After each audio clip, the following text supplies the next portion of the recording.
अन्तर्गतं पश्यन्नात्मनिमाय वैरोद्भूतं यथा निद्रया यः साक्षात् कुरुते प्रबोधसमये स्वात्मानमेवाद्वयम् तस्मै श्रीगुरुमूर्तये नमः। श्रीदक्षिणामूर्तये ब्रह्माद्यस्य यतोऽन्वयादितरतश्चार्थे स्वभिज्ञस्वराट् तेने ब्रह्महृदाययादिकवये मुह्यन्ति यत्सूरयः तेजो वारिमृदां यथा विनिमयो यत् धाम्ना स्वेन सा निरस्तकुहकं सत्यं धीमहि। पहले के विद्वान लोग पूर्ण जीवन की जैसी कल्पना करते थे वैसा जीवन पृथु का था। कालिदास ने एक पूर्ण जीवन के संबंध में अपना विचार प्रकट किया है। शैशवेभ्यस्त विद्यानां यौवने विषयेषिणां वार्धके मुनिवृत्तिनां योगे नान्ते तनुत्यजाम्। शैशव में तो विद्या का अभ्यास हो, यौवन में विषय भोग ऐश्वर्य हो, और वृद्धावस्था में मुनि वृत्ति हो, और अंत में योगाभ्यास करके परमात्मा से एक हो जाए। श्री हर्ष ने विद्या की 4 अवस्थाओं की कल्पना की। नैषध में अधीति बोधाचरण प्रचारण। अधीति अध्ययन करना और उसको ठीक ठीक अधिगम करना, उसके अनुसार आचरण करना और उसका प्रचार करना। अधीति बोधाचरण प्रचारण, ये बात व्याकरण के महाभाष्य में बिल्कुल ठीक ऐसी आती है। स्वाध्याय काल, बोध काल और व्यवहार काल और प्रचार काल। स्वाध्याय कालेन, बोध कालेन, व्यवहार कालेन। तो राजा पृथु का जीवन, पृथु के जीवन में किसी प्रकार की त्रुटि मालूम ही नहीं पड़ती। प्रजा के प्रति और ईश्वर के प्रति और अपने प्रति मनुष्य का कर्तव्य होता है अपने से संबद्ध लोगों के प्रति और सबके अंदर रहने वाले एक परमात्मा के प्रति और अपने प्रति, तीनों में पृथु पूर्ण है। पर एक तरह की भ्रांति लोगों के मन में रहती है कि बेटा भी बाप के अनुरूप बने। इस संस्कार के कारण कई बार बड़े बड़े अन्याय हुए हैं। श्रीमद्भागवत में इसका उल्लेख मिलता है। राजा भरत का नाम आपने सुना होगा। दुष्यंत के पुत्र भरत बड़ा प्रतापशाली राजा था, परंतु जब उसके बच्चे हुए तो वो पत्नियां समझें कि ये तो बाप के अनुरूप बेटा नहीं हुआ, तो कहीं बाप ये न कह दे कि ये हमारा बेटा ही नहीं है, और इस डर के मारे उन्होंने अपने बच्चों की हत्या कर दी। तो पिता के अनुरूप ही सर्वदा पुत्र हो गए, ये आग्रह नहीं रखना चाहिए। वो नाना के अनुरूप भी हो सकता है, वो दादा के अनुरूप भी हो सकता है। उसमें जो स्वतंत्र बीज हैं उसके अनुसार भी उसका विकास हो सकता है। देश के अनुसार, परिस्थिति के अनुसार, माता के अनुसार, नाना के अनुसार, ये बात आप देखेंगे सब जगह मिलेगी। ध्रुव जैसे भक्त के वंश में बेन पैदा हो गया और बेन के शरीर से पृथु निकल आए। सब में सब रहता है और सर्व रूप में परमेश्वर का आदर करना चाहिए। पृथु के वंश में एक प्राचीन बरही राजा हुए। उन्होंने, पृथु ने जो प्रजा की भलाई की थी उस अंश को छोड़ दिया, और जो ईश्वर की आराधना की थी उस अंश को भी छोड़ दिया, और जो सत्संग किया था उस अंश को भी छोड़ दिया। हमारे महामहोपाध्याय पंडित श्री शिव कुमार शास्त्री काशी के शताब्दियों में उनके शरीफा संस्कृत का प्रौढ़ विद्वान, मान्य विद्वान नहीं हुआ। उनके पुत्र पंडित वाचस्पति मिश्र, नाम वाचस्पति था, परंतु हस्ताक्षर उनसे ठीक करते नहीं बनता था। मैं उनके घर में रहा, आपको सुना था। इतने बड़े विद्वान का पुत्र ऐसा। तो कभी खेत में जब ऊंचे उठने वाली पौध ज्यादा पैदा हो लेती तो दूसरी बार जब बोया जाता है तो गन्ने के खेत में गन्ना नहीं बोया जाता, तो लेटने वाली पौध होती है। ये बात आपको सुना चुका होगा। तो प्राचीन बरही ने केवल यज्ञांश लिया। प्राचीन बरही शब्द का अर्थ होता है कि पूरब की ओर नोक करके कुछ जो यज्ञ में बिछाए जाते हैं, इतने बिछाए उन्होंने कि सारा राज्य कुशों से कट गया, माने इतने यज्ञ। कर्म स्वासक्त मानसम, उनका मन हमेशा कर्म में ही आसक्त रहता था। वो नारदोध्यात्म तत्वज्ञ कृपालु प्रत्यबोध, तो बहुत कर्म में संलग्न नहीं होना चाहिए। इसकी एक सीमा अंधनतम प्रविशन्ति, जो बहुत कर्म में लग जाते हैं वो अंधकार में जाते हैं, और जो कर्म को नितांत छोड़ देते हैं वो भी अंधकार में जाते हैं। जैसे कोई समाधि में ही निरंतर बैठा रहे तो उसकी जागृत अवस्था जो भगवान ने दी थी वो व्यर्थ चली गई, और यदि जागृत अवस्था में ही वो लगा रहे तो ईश्वर की प्राप्ति के लिए, शांति के लिए उसने कोई प्रयास नहीं किया। तो मनुष्य को अपने जीवन को समन्वित करके व्यतीत करना चाहिए, एकांगी नहीं करना चाहिए। अब थोड़ी सी बात आपको इसके संबंध में और सुनाता हूँ। जब बहुत यज्ञ किए तो कृपालु नारद ऋषि के मन में उनके प्रति दया आई, और वे आ करके उनसे प्रश्न करने लगे कि तुम ये जो इतने यज्ञ कर रहे हो, इतने कर्म कर रहे हो, इससे अपना कौन सा कल्याण, कौन सा मंगल चाहते हो। 25वें अध्याय में ये प्रसंग है। प्राचीन वर्षम क्षत्त कर्म स्वासक्त मानसम नारदोध्यात्म तत्वज्ञ कृपालु प्रत्यबोध श्रेयस्त्वम कतमद राजन कर्मणात्मन ईयस। ये वेदांत का कटहरा है, यहाँ से वेदांत प्रारंभ होता है। वेदांत का ये कहना है कि यदि साधन के द्वारा परब्रह्मत्व उत्पन्न होगा तो साधन अथवा कर्म उसका फल सीमित होता है। ये जितने साधन हम करते हैं वो हमारे अंतःकरण में जाकर एक उथल पुथल मचाते हैं और उससे वृत्ति बनती है। तो साधन से साध्याकार वृत्ति बनती है। कर्म से जो फल होता है, कर्म से फल क्या होता है, साधारण लोगों की बात नहीं करते। हम लोग तो कर्म का फल देख के उसको जानते हैं। प्रत्येक कर्म का एक ऐसा फल होता है जो हमारे अहम के साथ जुड़ता है।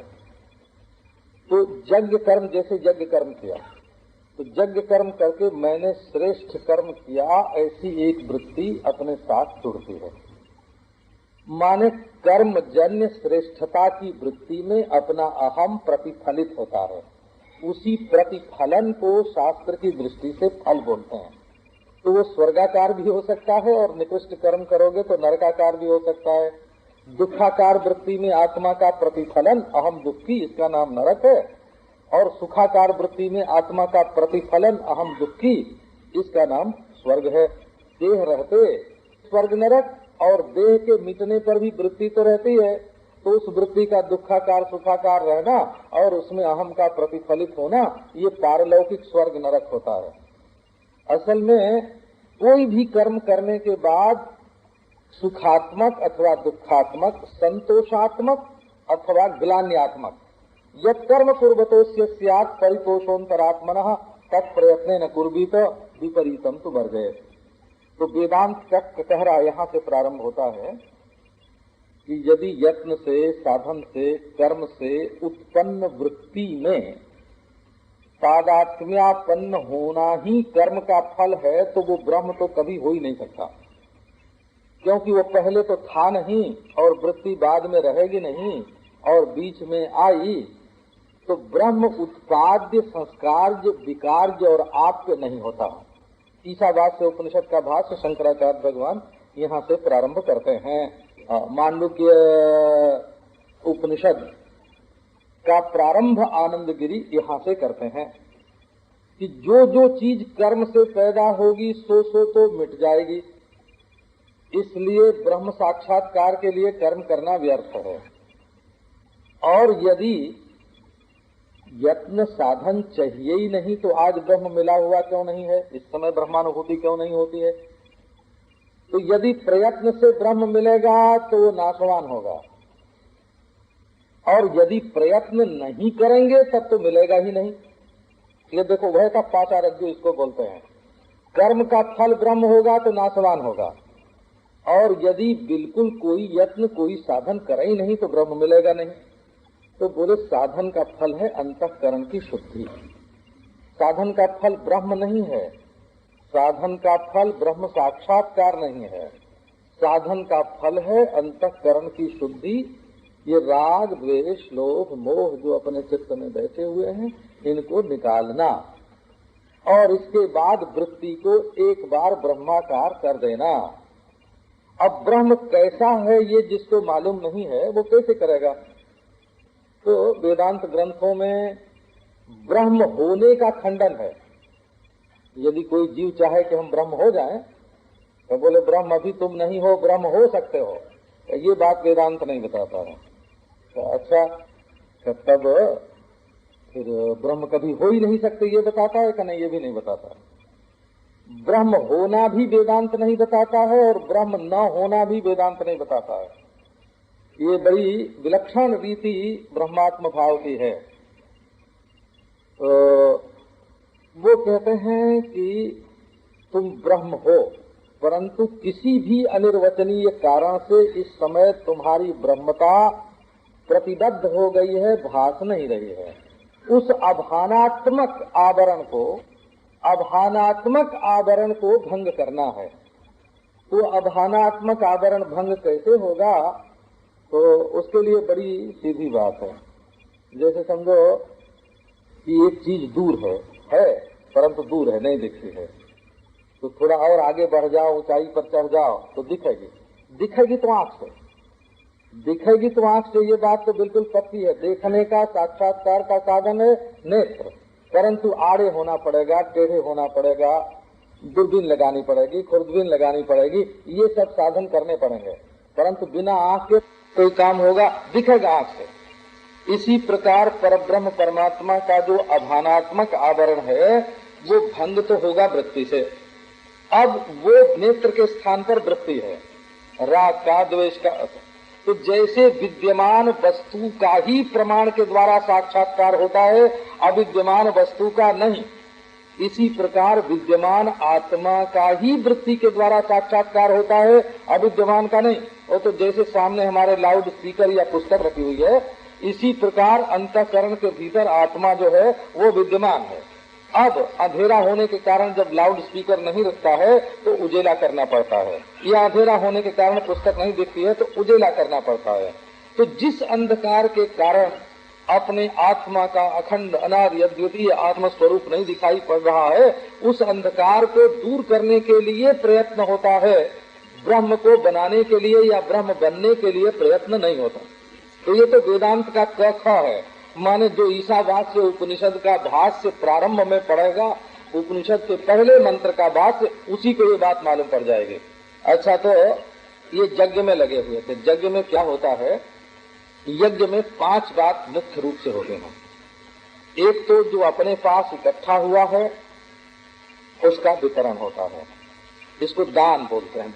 यज्ञ की भाषा में इसका नाम दान होता है। और अग्नि के सामने बैठकर तपस्या करके जो शक्ति का संचय होता है वो आदान होता है।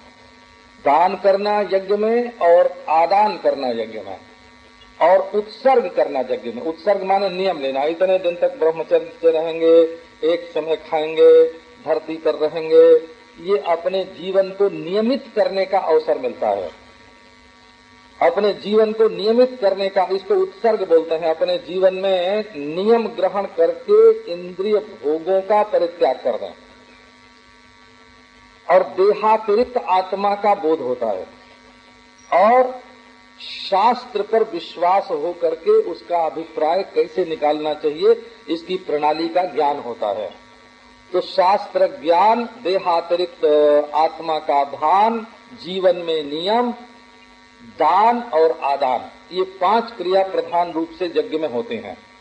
लेकिन इन 5 से परमात्मा का साक्षात्कार नहीं होता है। तो नारद जी ने परमात्मा के साक्षात्कार के लिए यदि इंद्रियों के और मन के बाहर होता परमात्मा, ऐसे समझो केवल बाहर ही होता, ऐसे भी कह सकते हैं। तो हम अपनी इंद्रियों के द्वारा और मन के द्वारा ऐसी परिस्थिति उत्पन्न करके कि जैसे लाउड स्पीकर दिखता है वैसे परमात्मा दिख जाए, पर दिखने पर भी जो भीतर बैठा हुआ, जो अंतःकरण में से झांक रहा है, वो तो नहीं दिखेगा ना। तो वो कैसा है, इसके लिए तद विषयक वृत्ति को प्रज्वलित करना पड़ता है। और तद विषयक प्रज्वलित चाहे हमारे उपदेश से हो, चाहे हमारे भाई के उपदेश से हो, चाहे किताब में पढ़ के हो, चाहे वेद शास्त्र से हो, हम निमित्त के बारे में कोई झगड़ा नहीं करते, लेकिन उस वृत्ति का जो उल्लेख है उसके बारे में हमारा बिल्कुल निश्चित मत है। वो वृत्ति कैसी होना चाहिए कि जो हमारे अंतःकरण से झांकने वाला पदार्थ है, चैतन्य, वो देश काल वस्तु से अपरिच्छिन्न है, माने देशाकार, कालाकार, द्रव्याकार समग्र वृत्तियों का साक्षी है। इसलिए देश काल वस्तु से अपरिच्छिन्न अखंड अद्वितीय ब्रह्म है और ब्रह्मातिरिक्त कोई वस्तु है नहीं। तो आत्मा को ब्रह्म रूप से उल्लेख करने वाली वृत्ति होनी चाहिए, चाहे वो उपनिषद से हो, पुराण से हो, शास्त्र से हो, हिंदी से हो, गुरु से हो, मित्र से हो, कहीं से भी एक ऐसी वृत्ति का उदय होना चाहिए जो वृत्ति के साक्षी को ब्रह्म बतावे। ऐसी वृत्ति का उदय जो है ये महावाक्य के द्वारा होता है। और यदि वो किसी भी भाषा में हो और किसी के द्वारा एक चिड़िया भी बोले तत्वमसी, चिड़िया बोले तत्वमसी और वृत्ति हो जाए तत्वमसी, एक हिंदी की किताब में लिखा हो कि तू वही है और उससे वृत्ति हो जाए तू वही है। हमें संस्कृत भाषा से उतना अनुराग नहीं है और वक्ता कौन है ये हमारा विवक्षित अर्थ नहीं है, परंतु आत्मा के ब्रह्मत्व का जो अज्ञान है, आवरण है, उस आवरण को भंग करने वाली वृत्ति जो है वो उदय होनी चाहिए। और चूंकि आंख उस वृत्ति को नहीं उदय कर सकती, अनंतता दिखती नहीं है, नाक उदय नहीं कर सकती, जीभ उदय नहीं कर सकती, कान उदय नहीं कर सकता, इसलिए उस वृत्ति को तदाकार बनाने के लिए सत्पुरुष का उपदेश, और उपदेश भी ये कि तू वही है, मामूली और दूसरा कोई उपदेश नहीं। तो नारद जी ने आकर के प्राचीन बरही को जगाया, क्यों कर्म में लगे हुए हो, तुमको इससे सुख मिलेगा, तो इससे तुमको दुख मिलेगा, क्या होगा?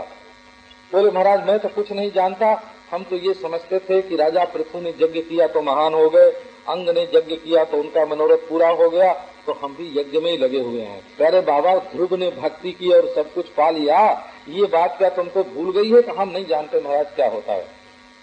देखो कहीं न कहीं अज्ञान के अस्तित्व में बाहर से प्रमाण नहीं दिया जाता। हम ये नहीं सिद्ध करते कि तुम अज्ञानी हो। भला यदि तुमको ये मालूम पड़ता हो कि मैं अनंत अद्वितीय तत्व को नहीं जानता हूँ, ऐसी यदि ईमानदारी से तुम्हारे अंदर वृत्ति आती हो तो उस अज्ञानाकार वृत्ति से तादात्म्य करके तुम अज्ञ हो। लेकिन यदि ये वृत्ति तुम्हारे अंदर आती न हो तो या तो तुम तत्वज्ञ हो और या तो मूढ़ हो। ऐसा कौन है सृष्टि में जो कहता हो कि अहमिदम न जानामी, ऐसी वृत्ति मेरे मन में कभी नहीं आती। जब अहमिदम न जानामी ये वृत्ति आती है तो अज्ञान तो तुम्हारे साथ में लगा है, उसको मिटाने के लिए प्रयास करना चाहिए। हाँ, तो नारद जी ने बड़ा ही विलक्षण काम किया। बोले कि राजन, हाँ महाराज, ये जो तुमने बड़े बड़े यज्ञ किए हैं और कुछ से भर्ती काट दी है, जरा ऊपर की ओर देखो। ऐसे बताया, जरा देखो ऊपर की ओर। अरे महाराज, इधर तो बड़े बड़े भयंकर शेर हैं, भेड़िए हैं, सांप हैं, गीद हैं, और तो बड़े गुस्से में दिख रहे हैं। तो बोले जिन पशुओं को तुमने मारा था वो देखो वहाँ खड़े हैं, और जब तुम परलोक में जाने लगोगे तो वो तुमको बदला लेंगे। तुमने ये यज्ञों में पशु का वध जो किया है, पशु का वध दो तरह का होता है, एक पशु का वध और एक मनुष्य रूप पशु का वध। तो ये मनुष्य रूप पशु का वध कैसा होता है? तो ये यज्ञ में जाग में बढ़िया काम कोई करते हैं ना, तो मजदूरी, लोगों से काम तो करवाते हैं पर मजदूरी नहीं देते हैं।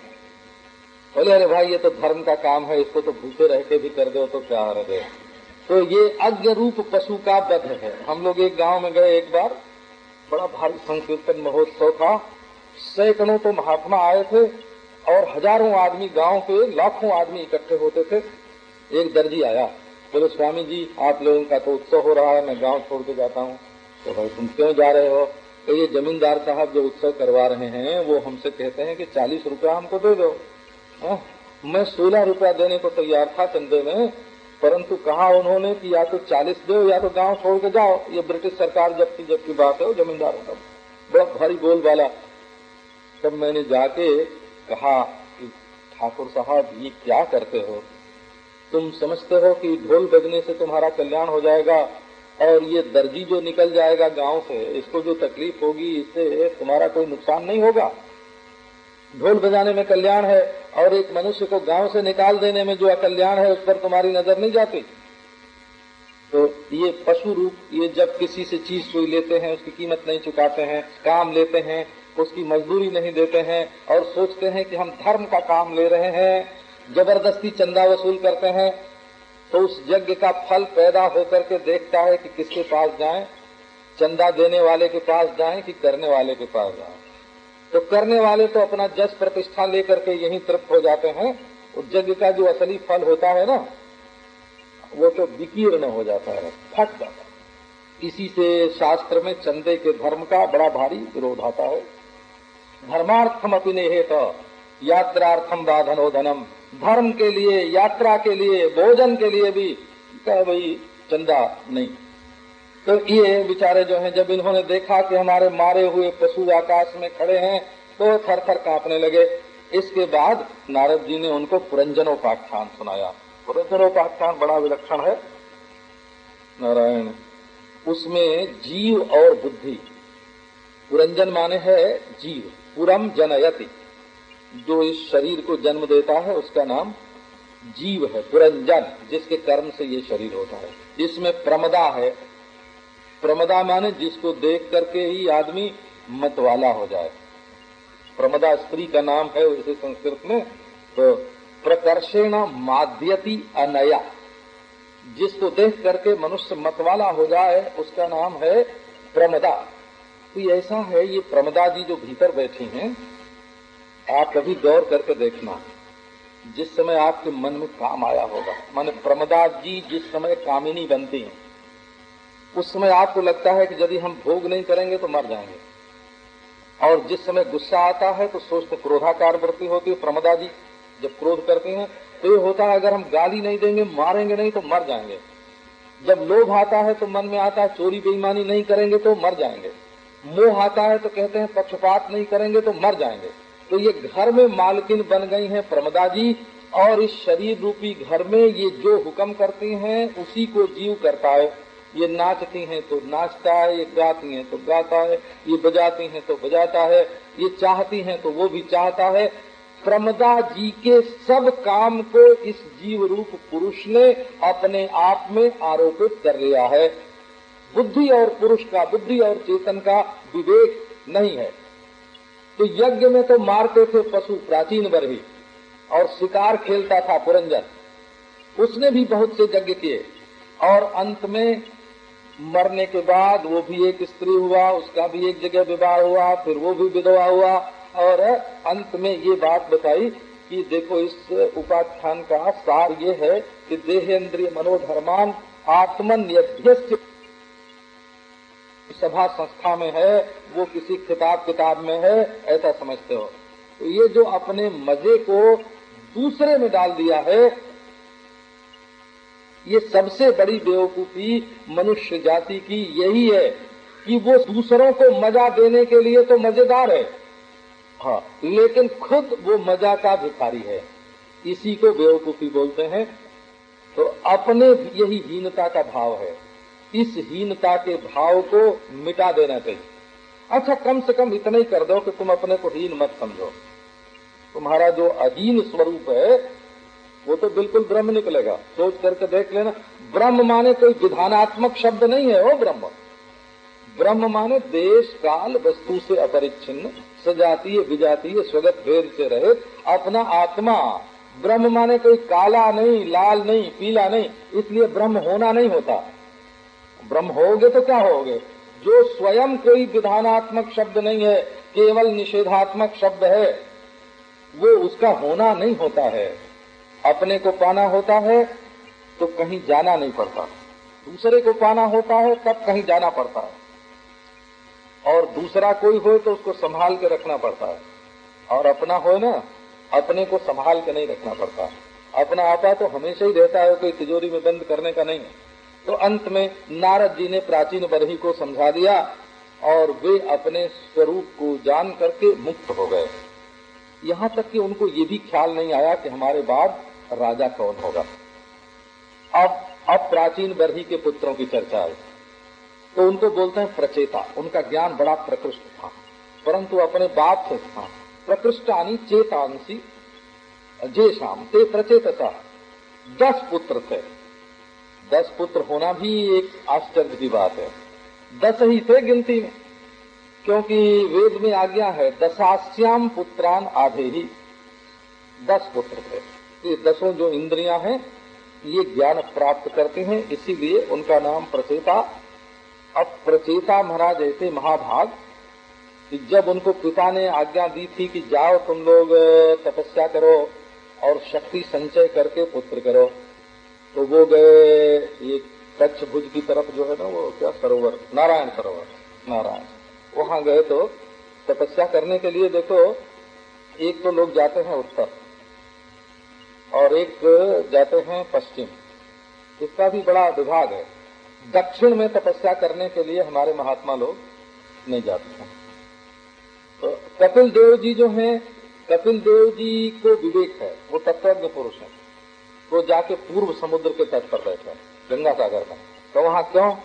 तो पूर्व समुद्र माने प्रपंच, पराग, इंद्रियों के बाहर, इसको पूर्व बोलते हैं, और इंद्रियों के भीतर इसको पश्चिम बोलते हैं, प्रत्यक्ष, और उदक ऊपर को बोलते हैं। और दक्षिण माने होता है संसार की अनुकूलता, माने संस्कृत में भाषा विभाग की दृष्टि से जो दिग विभाग है, दाहिनी आंख में बैठ करके पुरुष व्यवहार करता है, और विषय में रहने का अधिकार उसी को है जो कपिल तरीका असंग हो। अब ये नारायण सरोवर पर प्रत्यक्ष प्रतीची समुद्र के तट पर गए तो वहां उन्होंने संगीत सुना, बड़ी विलक्षण ध्वनि आ रही रात्रि में। अरे ये क्या है? गौरी शंकर आए। गौरी शंकर ने आकर के उनको भगवत भजन का उपदेश किया, फिर उनको नारायण का दर्शन हुआ। अब देखो, शिव जी का दर्शन हो गया, नारायण का भी दर्शन हो गया। जरा भागवत की दृष्टि से इसको तौलें, लोग सुनेंगे कि बड़े भारी महत्वपूर्ण ये क्रिया, बहुत महत्वपूर्ण है। शिव जी ने तो मंत्रोपदेश किया और इष्ट देव ने प्रसन्न होकर दर्शन किया, दोनों काम हो गया। कोई कहे कि भाई अब तो भगवान का दर्शन हो गया। एक बार एक बड़ा मजेदार शास्त्रार्थ मैंने सुना, निर्णय आप लोग कर लेना अपने आप, क्योंकि आजकल पंचायत का युग है। वैसे आध्यात्मिक विषयों में हम जो निर्णय देते हैं वो ठीक है, वो साधारण जनता जो निर्णय देती है वो ठीक नहीं है। ये वोट से माने, क्योंकि इस विषय में जानकारी सबकी नहीं है ना, तो ये वोट से तय करने वाली चीज नहीं है। हम आपको कोई दवा बतावें तो झूठी हो जाएगी, बता, हो सकता है झूठी हो। हम आपको कोई ग्रह नक्षत्र बतावें तो झूठा हो सकता है, क्योंकि ज्योतिष की जानकारी हमको उतनी नहीं है। तो और कोई हम लौकिक सलाह दें तो उसमें भी हमारी गलती हो सकती है, क्योंकि हम लौकिक विषय के जानकार नहीं हैं। पर हम ईश्वर के बारे में बिल्कुल, है ना, दृढ़ता से बोलते हैं कि हम आत्मा के बारे में, परमात्मा के बारे में, ईश्वर के बारे में जो बात हम बोलते हैं वो बिल्कुल गलत नहीं है, एकदम सच हमारी अनुभव की हुई है। तो एक शास्त्रार्थ आपको सुनाते हैं। एक सज्जन ने कहा कि महाराज, भगवान का दर्शन हो जाने के बाद काम क्रोध नहीं रहना चाहिए, तो आप भी ऐसे ही लोगों से कहा कीजिए कि जब भगवान का दर्शन हो जाता है तो काम क्रोध नहीं रहता। तो महात्मा ने कहा कि देखो जी, हम ये कहते हैं कि भगवान का दर्शन होने के बाद भी काम क्रोध रहता है। अरे भला ऐसा कहते हैं आप, ऐसा बोलते हैं, राम राम राम राम राम ऐसा बोलते हैं।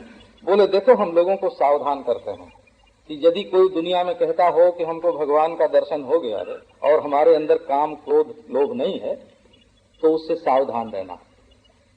नहीं तो धूर्त लोग भी तो कहेंगे ना कि हमको भगवान का दर्शन हुआ है, तो तुम उसके ऊपर विश्वास करके धोखा खाओगे। तुम उससे भी सावधान रहो कि जिसको शिव जी मिले और जिसको नारायण विष्णु भगवान का दर्शन हुआ उसके जीवन में भी काम क्रोध देखने में आता है। तो देखो दो पक्ष हैं। एक ये है कि भगवान का दर्शन होने के बाद तो राग द्वेष बिल्कुल होता ही नहीं। हम भी कहते हैं कि राग द्वेष बिल्कुल नहीं होता, लेकिन कोई कहे कि भगवान का दर्शन होने के बाद कामक क्रोध होता ही नहीं। राग द्वेष में और कामक क्रोध में बहुत अंतर है। ये जो वेदांत के ग्रंथों में आता है राग द्वेष नहीं होता, वो दूसरी चीज है। काम क्रोध का शारीरिक वृत्ति से संबंध है और राग द्वेष का अविद्या अस्मिता से संबंध है। तो इस सूक्ष्म विषय को कम लोग समझते हैं। एक महात्मा ने कहा कि नहीं नहीं, सारे दोष मिट जाते हैं भगवान का दर्शन होने पर। एक ने कहा कि दोष की संभावना बनी हुई है, सावधान रहो। दोनों ठीक है। बोला अब आपको ये सुनाते हैं कि ये जब प्रचेता लोग नारायण का दर्शन करके घर में लौटे तो पहला काम इन्होंने ये किया कि इनको वृक्षों पर क्रोध आ गया। प्राचीन बरही तो राज्य छोड़ के चले गए थे, कोई शासक नहीं था, जगह जगह जंगल हो गया था। अब उन्होंने कहा अरे हमारे राज्य में और ये वृक्ष, कटवा दो पेड़ों को और आग लगा दो जंगलों में, और जंगलों में आग लगेगी तो पशु पक्षी सब तो मरेंगे ही, और वहाँ के जंगली लोग मरेंगे, आदिवासी मरेंगे, उनकी जीविका जाएगी। बड़ी भारी हिंसा प्रारंभ हुई और गुस्से में भरे हुए हमारे राज्य पर इन जड़ वृक्षों का अधिकार। तब महाराज चंद्रमा आए, ब्रह्मा आए, दोनों तरह का वर्णन आता है। अंतःकरण में जो सौम्य वृत्ति है उसका उदय हुआ। अरे बाबा काहे को क्रोध करते हो इन वृक्षों पर, ये नहीं रहेंगे तो वर्षा नहीं होगी, वर्षा नहीं होगी तो अन्न नहीं होगा। संसार में जंगलों का रहना भी आवश्यक है, शेर का रहना भी आवश्यक है। वो छोटे मोटे जो जानवर लोगों को सताने वाले होते हैं ना, उनको खाता पीता रहता है। भागवत में ये बात आई है कि जो प्राणियों की ईश्वर निर्मित वृत्ति का उपरोध करता है वो भी पापी है। जैसे सांप जंगल में रहता है, चूहा खाता है, तो ऐसी व्यवस्था कर दी जाए कि सांप को चूहा खाने को न मिले। तो बोले सांप के लिए ईश्वर ने ही मेढक चूहा भोजन के रूप में बनाया हुआ है। अब सांप मेढक न खाए, अगर ऐसी व्यवस्था करोगे तो मेढक की रक्षा करने का पुण्य होगा, तो सांप की जीविका का उपरोध करने का पाप भी होगा। ये बड़ी विलक्षण रीति है, ये लोग नहीं समझते हैं। अब ये हुआ कि देवता इन वृक्षों पर क्रोध मत करो। ये नहीं देखा जाता कि क्रोध किस पर किया गया है, ये देखा जाता है कि तुम्हारे मन में क्रोध आया कि नहीं। जैसे आग जिस लकड़ी में लगती है उसको जलाती है, वैसे क्रोध जिस अंतःकरण में आता है उसको भस्म करता है। क्रोध बाहर वाले को नहीं सताता, क्रोध भीतर वाले को सताता है। वो तो ज्वाला है, अग्नि है, जलन है। जिसके दिल में जलेगा उसको दुख देगा। शांत किया उनको, फिर विवाह हुआ, विवाह करने से बड़ा श्रेष्ठ विवाह हुआ तो बच्चा पैदा हुआ। एक ये भी आपको समय समय की वृत्ति जो है उसका भी आदर करना चाहिए। ये 10 प्रचेताओं की एक ही पत्नी थी। आप तो 5 पांडवों का नाम सुन के घबरा जाते हैं। 5 पांडवों का, कभी सृष्टि में ऐसा होता है कि स्त्री कम होती हैं, पुरुष अधिक होते हैं, कभी पुरुष कम होते हैं, स्त्री अधिक होती है, कभी बच्चे बढ़ जाते हैं तो कम करने की जरूरत पड़ती है, और कभी कम होते हैं तो पुरस्कार देना पड़ता है। जिसके जितने अधिक बच्चे होंगे उनको उतना पुरस्कार मिलेगा, और जब बढ़ जाते हैं तो जिसके जितने कम होंगे उसको पुरस्कार मिलेगा। इसलिए संविधान जो बनाते हैं ना, उनको दोनों दृष्टि रखनी चाहिए। ये नहीं कि इतने ही बच्चे हों, ऐसा समय आएगा जब बच्चे बढ़ाने पड़ जाएंगे, ऐसा समय आएगा जब बच्चे घटाने पड़ जाएंगे, ऐसा समय आएगा जब हिंसा करनी पड़ेगी, ऐसा समय आएगा जब अहिंसा करनी पड़ेगी। ये काल की अनंतता को जब हम देखते हैं तो धर्म के सब रूप अनादिकाल में और प्रवाह रूप से नित्य काल में, जो कभी धर्म होता है वो अधर्म हो जाता है, जो अधर्म रहता है वो धर्म हो जाता है। किसी देश में कुछ धर्म है, कुछ अधर्म है। हम विश्व में विवाह की कितनी प्रथाएं प्रचलित हैं इसका मैंने अध्ययन किया। मतलब विश्व में कितने प्रकार से विवाह होते हैं।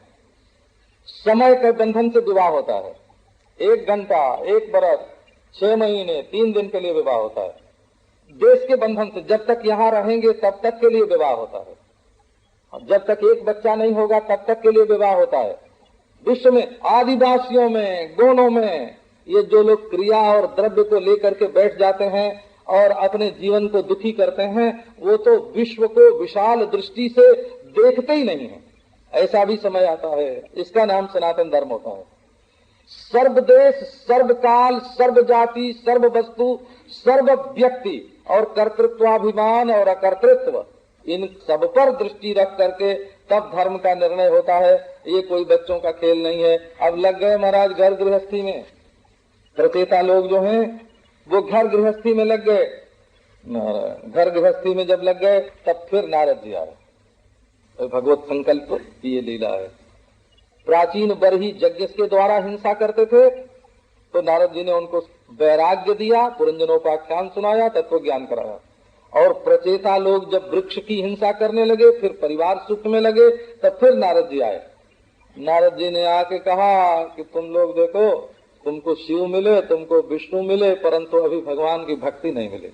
भगवान की भक्ति आती है तो हृदय कोमल हो जाता है। एक सैनिक के लिए कठोर हृदय की आवश्यकता है, तो एक साधक के लिए कोमल हृदय की भी आवश्यकता है। आकर के नारद जी ने फिर उनको उपदेश किया। तज्जन्म तानि कर्माणि तदायुस्तन्मनोवचः नृणाम जेनेह विश्वात्मा सेव्यते हरिश्वरः। वही कर्म है, वही आयु है, वही मन और वाणी है। 5 चीज का नाम है यहाँ। जन्म, कर्म, आयु, मन और वाणी, ये पांचों किनके सफल हैं? नृणाम जेनेह विश्वात्मा सेव्यते हरिश्वरः। इन पांचों के द्वारा विश्वात्मा श्री हरि की सेवा हो तब तो ये सफल है। और देह की सेवा में, परिवार की सेवा में, परिच्छिन्नता की सेवा में यदि ये लग गए तो निष्फल हो गए। ये विश्वात्मा जिससे तुम कुछ लेते हो, उसकी सेवा के बिना चोर हो जाता है आदमी। एक आपको छोटी सी कथा सुनाता हूं। बस एक कवच था, उसके शरीर पर जुड़ा हुआ था, उसके कारण कोई अस्त्र शस्त्र उसके शरीर में प्रवेश नहीं कर सकता। तो अर्जुन कर्ण को मार नहीं सकते थे जब तक वो कवच शरीर पर रहे। तो इंद्र के मन में अपने बेटे का, अर्जुन का पक्षपात आया और वो ब्राह्मण का वेश धारण करके कर्ण के पास आए। कर्ण इतना उदार था हो कि आपको क्या सुना। तो उन्होंने कहा कि ये कवच दे दो हमको। तो कैंची से चाम काट काट के कर्ण ने अपने शरीर पर से वो कवच उतारा और ब्राह्मण वेशधारी इंद्र को दे दिया। कर्ण की प्रतिज्ञा थी कि जिस समय मैं पूजा करके उठता हूं उस समय यदि कोई भी आकर कुछ भी हमसे मांगेगा तो उसको दे दूंगा। ये आप देने की विशेषता मत देखो, उसमें उस मनोवृत्ति की विशेषता देखो जिसमें संसार की कोई भी वस्तु कर्ण की ऐसी नहीं है। संसार की किसी भी वस्तु को कर्ण ऐसा नहीं मानता है जो उसके लिए अदेय हो। ये नहीं कि वो किसी ब्राह्मण को कुछ दे देता है कि मांगने वाले को कुछ दे देता है। विश्व में क्या दृष्टि है कर्ण की कि दुनिया में ऐसी कोई भी चीज नहीं है जिसको मैं छोड़ नहीं सकता। ये मनोवृत्ति, उसमें देना महत्वपूर्ण नहीं है, महत्वपूर्ण ये मनोवृत्ति है कि वो संसार की सब वस्तु को छोड़ सकता है। इंद्र ने कवच ले लिया ब्राह्मण के वेश में। जब वहां से चलने लगे तो उनके पांव धरती में धंस गए। आदमी ले ले और कुछ दे नहीं, ये नहीं चल सकता है। सृष्टि के नियम के विपरीत है। हम लोग इस नियम को जानते हैं हो, हम इस नियम की महिमा को समझते हैं। मनुष्य हमेशा ले नहीं सकता, देना पड़ेगा। इंद्र के पांव धंस गए। अब तो कवच लेके क्या करें? कवच तो अर्जुन की भलाई के लिए मांगी थी और खुद ही अनभल में धंस गए। तो आकाशवाणी हुई कि इंद्र तुमने कर्ण को इस कवच के बदले में कुछ दोगे नहीं तो तुम्हारी गति अवरुद्ध हो गई। ये पांव धंसने का अर्थ ये नहीं है कि उनका पांव धंस गया, तुम्हारी गति अवरुद्ध हो गई। अब तुम प्रगति नहीं कर सकते, उन्नति नहीं कर सकते, अब तुम उड़ के स्वर्ग में नहीं आ सकते, तुम्हारी गति अवरुद्ध। तो इंद्र ने फिर एक शक्ति दी कर्ण को कि इस शक्ति का प्रयोग चाहे अर्जुन पर भी क्यों न करो, एक बार यदि इस शक्ति का प्रयोग करोगे तो वो मर जाएगा। और जब ये शक्ति दी कवच के बदले में, तब इंद्र की गति जो है वो फिर अनवरुद्ध हुई, खुली। तो देखो, हम लोग सूरज से रोशनी लेते हैं, यदि सूरज के प्रति कृतज्ञता, 2 अंजलि जल देने में भी यदि हम कोताही करेंगे, कंजूसी करेंगे, कृपणता करेंगे, पृथ्वी पर थूकते हैं, शौच जाते हैं, लघु शंका करते हैं, यदि 2 फुट जमीन में अपने हाथ से झाड़ू नहीं लगावेंगे तो ये पृथ्वी का ऋण हमारे ऊपर रहेगा। हम रोज जल पीते हैं, यदि जल को गंदा करके तो हम छोड़ देंगे और उसको स्वच्छ करने का कोई उपाय नहीं करेंगे तो ऋणी होंगे। रोज सांस लेते हैं हवा में, अब यदि वायु को हम शुद्ध नहीं रखेंगे, माने वायु की सेवा यदि हम नहीं करेंगे, वायु की सेवा नहीं करेंगे तो वायु के प्रति ऋणी हो जाएंगे। हम आकाश में रहते हैं, केवल गाली गलौज फैलाने के लिए रहते हैं। अरे घंटी की आवाज फैलाओ, शंख की आवाज फैलाओ, बढ़िया संगीत फैलाओ आकाश में। ये जिससे हम जैसी चीज लेते हैं उसके अनुरूप उसकी सेवा करना हमारा कर्तव्य होता है। ये मानव धर्म, ये मनुष्य का धर्म, यही भागवत धर्म है, वो इसी का नाम भागवत धर्म है। तो आप बुद्धि लेते हो महत तत्व से बुद्धि लेते हो, और ये जो तुम्हारा स्व है ना, स्वरूप, ये ईश्वर से उधार लिया हुआ है। ये ईश्वर में, ब्रह्म में ईश्वर से उधार लिया हुआ है तुम्हारा आम। पूर्णता से पृथक कोई भी परिच्छिन्न वस्तु, जैसे एक एक कण पृथ्वी का स्वरूप है, जैसे एक एक बूंद जल का स्वरूप है, जैसे एक एक चिंगारी अग्नि का स्वरूप है, जैसे एक एक किरण सूर्य का स्वरूप है, जैसे एक एक सांस वायु का स्वरूप है, जैसे एक एक नाक में जो अवकाश है, आंख में, कान में जो छेद है, ये आकाश का अंश है। इसी प्रकार ये एक एक जीव जो है, स्फुलिंगा दुच्चरन्ते, ये सब के सब परमात्मा के अंश हैं। यदि हम इस अपनी ही पूर्ण अवस्था से यदि हम कृतज्ञता का व्यवहार करेंगे तो हम दूसरे के प्रति नहीं, अपने प्रति कृतज्ञ होंगे। हम कि अपने प्रति कृतज्ञ हो जाएंगे कि यदि हम परमेश्वर का ध्यान नहीं रखेंगे। तो जन्म, कर्म, आयु, मन और वाणी, ये पांचों तब शुद्ध होते हैं जब मनुष्य परमेश्वर की सेवा करता है। और साधन संपूर्ण कल्याणों की अवधि है आत्मा, और संपूर्ण प्राणियों की अवधि है श्री हरि। जब सर्वात्मा की आराधना की जाती है तब सबकी आराधना हो जाती है। तो ये उपदेश महाराज नारद जी ने किया प्रचेताओं को कि तुम लोग परिच्छिन्न भावना को छोड़ करके परिपूर्ण भावना में मग्न हो जाओ। केवल अपने अपने व्यक्तित्व और व्यक्तिगत के ख्याल में मत पड़ो, पूर्णता के साथ अपना संबंध रखो। अपने दरवाजे का कूड़ा जब निकाल के दूसरे के दरवाजे पर फेंक देते हैं, कितनी साधारण सी बात है, चलते चलते सड़क पर थूक देते हैं। ये किसके ऊपर थूकते हो आपको मालूम है? वो किसका शरीर है जहां थूक के आए हो? ये सर्वात्मा भगवान है। किसके ऊपर कूड़ा फेंकते हो, किसके ऊपर थूकते हो? व्यवस्था पूर्वक सारा काम करना चाहिए।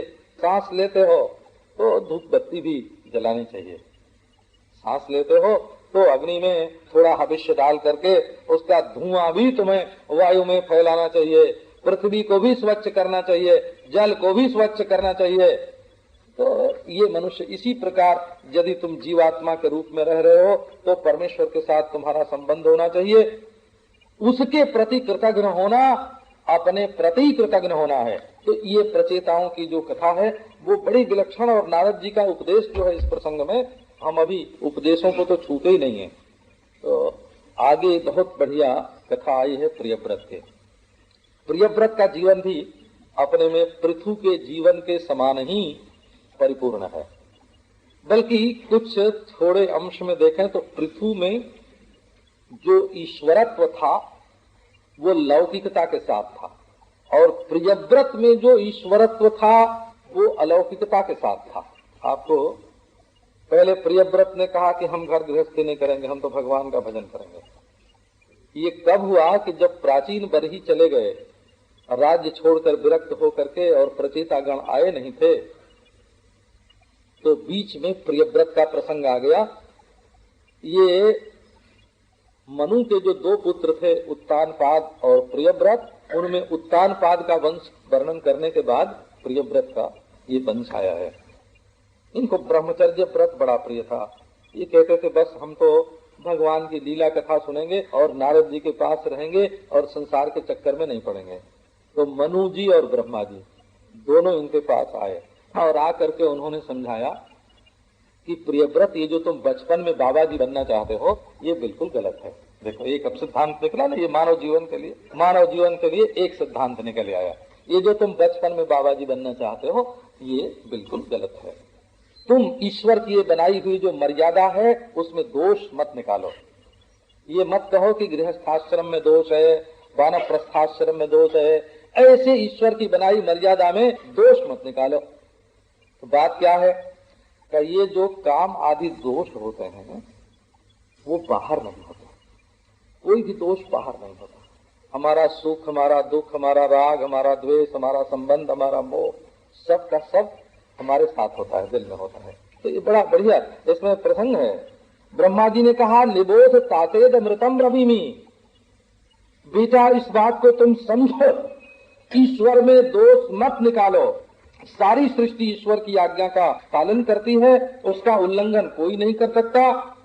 और ये जो तुम समझते हो कि घर गृहस्थी में जाने पर राग आदि दोष आ जाएंगे और वन में नहीं होंगे, तो ये बात बिल्कुल गलत है। भयम प्रमत्तस्य वनेष्वपि स्यात् यतः सयास्ते सह सट सपत्नः। यदि मनुष्य प्रमाद करे तो वन में भी उसको प्रमाद करने का स्थान मिलता है। वन में क्या स्त्रियां नहीं होती हैं? हिमालय पहाड़ में रहो तो क्या वहाँ पहाड़ी स्त्रियां नहीं होती हैं? बल्कि एक दृष्टि से वो शहरी जो औरतें होती हैं जिनको बस पति गए ऑफिस और पत्नी पर्स लेके लटका के और चली गई किसी एयर कंडीशन दुकान में और कोका कोला पी रही है, और चलते चलाते 2-4 रुपए का लेके चली आई। तो ये जो बहुत समझदार और बुद्धिमान स्त्रियां शहर में होती हैं, इस अपेक्षा वो बहुत भोली सुंदर होते हैं। वहां भी स्त्री होते हैं, वहां भी गुस्सा आता है कि ये साधु हमारे पेड़ के नीचे क्यों आया, या हमारे पेड़ के घेरे में आके, जहां हम रहते हैं उसके घेरे में आके टट्टी क्यों कर गया। वहां भी ढेला मारते हैं, गाली गलौज होती है, मारपीट होती है, खून होता है। तो जंगल में जाते हैं तो वहां भी भीतर जो दुश्मन बैठे हैं उनको तो लिए ही जाते हैं। तो भय जितेन्द्रियस्यात्मरतेर बुधस्यो गृहाश्रम किम नुकरोत्यपद्यम। यदि मनुष्य आत्मरति है, जितेंद्रिय है, समझदार है, तो घर में रहने से उसका क्या नुकसान हो सकता है। इसलिए ये तो किले की लड़ाई है, किले में रहो, घर किला है, घर किला है, यहाँ रह के पहले अपने शत्रुओं को बस में करो और फिर वन में जाओ। ब्रह्मा जी के समझाने पर, मनु जी के समझाने पर प्रियव्रत मान गए और घर में लौट आए और विवाह किया और सारी पृथ्वी का राज्य किया। और उन्होंने ही अपने रथ के नेमी से समुद्रों का निर्माण किया, पृथ्वी का विभाग किया और फिर अपने पुत्रों को बराबर बराबर जिसको जैसा हिस्सा चाहिए हिस्से के अनुसार बांट दिया। एक बात जरूर, उनके अपने बड़े पुत्र को उन्होंने बीच की भूमि तो दी, क्षार सागर से परिवेष्टित, लेकिन जितना जितना छोटा आता गया उसको ज्यादा देते गए। देखो राज्य परिवार की अपेक्षा 1 लाख जेठ को, बड़े बेटे को, तो 2 लाख उससे छोटे वाले को, फिर 4 लाख उससे छोटे वाले को। ऐसे बोले छोटे हैं भाई, इनको ज्यादा मिलना चाहिए। एक पद्धति ये है कि बड़े को ज्यादा मिलना चाहिए और एक पद्धति ये भी है कि छोटे को ज्यादा मिलना चाहिए। ये जो बड़े लोग दावा करते हैं ना कि हमको ही ज्यादा मिलना चाहिए, तो वो एकांगी सनातन धर्म है। सनातन धर्म में छोटे पर अपने हाथ से सबको दे दिया। दही कहाँ है, दूध कहाँ है, रस कहाँ है, मट्ठा कहाँ है, इनकी सारी की सारी व्यवस्था, जितने नमक कहाँ है, नमक की, दूध की, दही की, मट्ठे की, वातावरण में ये तत्व कहाँ है, इनको बिल्कुल व्यवस्थित कर दिया। पुत्र पुत्री का विवाह कर दिया, भोग कर लिया और उसके बाद बोले कि भाई अंत में तो ऐश्वर्य में सार नहीं है, भोग में सार नहीं है, पुत्र पुत्री में सार नहीं है, सप्तद्वीपवती पृथ्वी में सार नहीं है। कांत में तो अपना मन मोह पास से अलग करके भगवान में लगाना चाहिए, भगवान में लगाया। एक बात और सुनाता हूँ। ये तो हुए इतने बड़े भगवान के भक्त और इतने बड़े प्रतापशाली, और इनका बेटा जो हुआ वो महाराज बस वो कहते हैं ना डूबा वंश कबीर का उपजा पूत कमाल। वैसे तो कमाल भी बहुत महात्मा था, लेकिन एक मुर्दा को जिलाने के लिए कमाल को 3 बार भगवान का नाम लेना पड़ा। तो कबीर ने कहा कि डूबा वंश कबीर का, 3 बार भगवान का नाम। अरे भगवान की याद ही करने से जिंदा हो जाना चाहिए था, या 1 बार लेने से नाम जिंदा हो जाना चाहिए था, 3 बार लेना पड़ा। डूबा वंश कबीर का उपजा पूत कमाल। पर ये महाराज ऐसे हुए कि एक अप्सरा पर ऐसे मुग्ध हुए कि वो तो हाथ जोड़ के उसी के सामने खड़े हो गए, बोले तुम ही महात्मा हो, जीवन मुक्त हो, बड़े भारी तपस्वी हो, है ना। पहचानता था, जानता था कि अप्सरा को पहचान करके बोलता था तुम जीवन मुक्त हो, हम तुम्हारी शरण में आए हैं। उसका पांव छूने लगा हो, पांव पकड़ने लगा, तो अप्सरा को आ गई दया, फिर इन्हीं के साथ रहा। फिर इनके पुत्र जो हुए वो नाभि हुए। नाभि फिर ऐसे नहीं हुए, नाभि अपने बाप सरीखे नहीं हुए, दादा का हिस्सा। और फिर तो वो उन्होंने यज्ञ किया। यज्ञ करने पर ब्रह्मा जी ने उनको एक अप्सरा भेज दी और उससे फिर ऋषभ देव की उत्पत्ति हुई। ब्रह्मा जी ने अपनी सभा में से एक दिव्य देवी भेजी, जिस देवी के संपर्क से ऋषभ देव की उत्पत्ति हुई। माने ये भागवत धर्म में मनुष्य जीवन का संपूर्ण चित्रण है, बुराई से बुराई का और भलाई से भलाई का, और जगत में जैसा परिवर्तन होता है का उसका बड़ा ही ठीक ठीक निरूपण है। यदि भागवत को आप समझ जाएं तो मनुष्य जीवन का रहस्य समझ जाएं, और आपको कभी दुख न हो, कभी मोह न हो, और जिसको बोलते हैं ना जीने की कला। जीने की कला ये है कि आप दुख से अपने को बचा सकें।